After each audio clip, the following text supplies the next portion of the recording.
Kardeşler, yaşadığımız çağda demokrasi bir dindir. Demokrasi nedir? Bir dindir. İslam bir dindir. Yahudilik bir başka dindir. Hristiyanlık başka bir dindir. Demokrasi bambaşka bir dindir. İslam dininin kendisine özgü esasları vardır. Demokrasi dininin kendisine özgü esasları vardır. Mesela İslam dinine göre hakimiyet sadece Allah'ındır.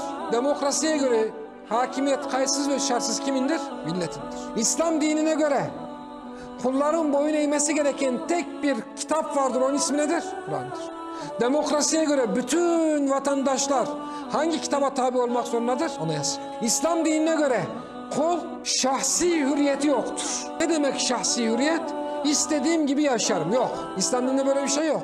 İstediğin yerden para kazanamaz. İstediğin gibi paranı harcayamaz. Ağzına geleni söyleyemez. İstediğin kişiyle evlenemez. İstediğin kişiyle ticaret yapamazsın.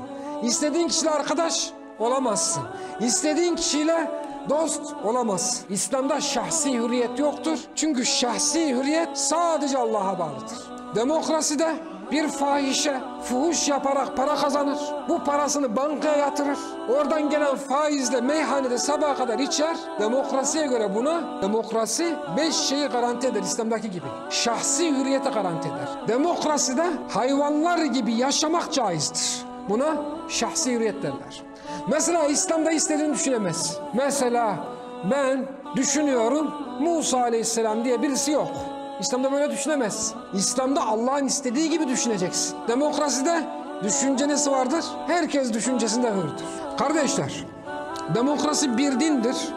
Demokrasi dininin de her dinin ibadet şekilleri vardır. Yahudiliğin ibadet şekli vardır. Hristiyanlığın ibadet şekli vardır. Demokrasinin de ibadet şekilleri vardır. İslam'ın da ibadet şekilleri vardır. Demokrasinin olmazsa olmazı nedir? Namaz olmazsa İslam olur mu?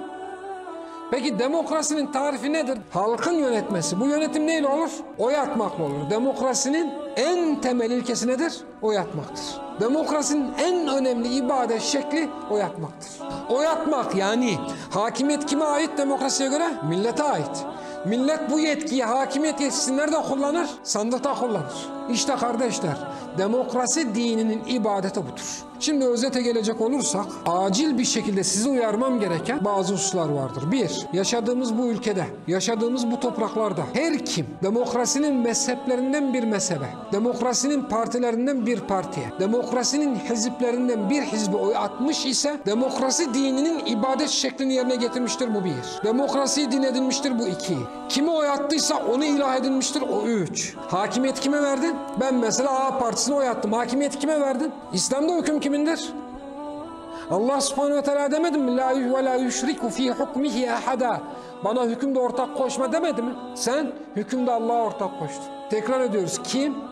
Yaşadığımız şu dönemde herhangi bir partiye veya boş böyle bir soru vardı veya boş oy attı, hiç fark etmez. Onu ilah edinmiştir. O dini din edinmiştir. Oy attığı kimseyi Rab edinmiştir. Ona ibadet etmiştir. Onu tağut edinmiştir. Ve onunla Allah'a şirk koşmuştur. Size 2 şey nasihat ediyorum. İçinizden kim böyle bir fiilde yaptıysa bugüne kadar, bugün tövbe etsin. Bu haliyle tövbe etmeden ölürse Allah muhafaza ebedi cehennemde kalır. Bu haliyle ölürse Allah'tan başkasına ibadet etmiş olarak gider. Hükmü Allah'tan başkasına vererek Allah'a şirk koşmuş olarak ölür. Allah'tan başkasını ilah edinmiş olur. Allah'tan başkasını Rab edinmiş olur. Allah'tan başkasına ibadet etmiş olur. Allah'ın dininden başka bir dine tabi olmuş olur. Benim size 2 tane nasihatim var. 1. Kim bugüne kadar böyle bir fiilde bulunduysa onun ismi Müslüman değildir, kendisine Müslüman dese bile. Onun ismi müşriktir.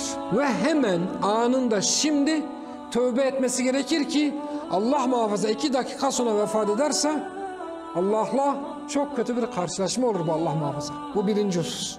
2. nasihatimiz ise etrafınızda kim böyle varsa gidin onları uyarın. Onlar da ateşe gitmesin. Etrafınızda Allah'tan başka bu şekilde ibadet eden varsa, Allah'tan başka ilah edinen varsa, Allah'tan başka Rab edinen varsa, Allah'a bu şekilde şirk koşan varsa gidin hemen onu uyarın ki o sevdiğiniz de anneniz, babanız, eşiniz, kardeşiniz Allah'la kötü bir karşılaşmayla karşılaşmasın diyoruz. Peki benim söyleyeceklerim bu kadar inşallah.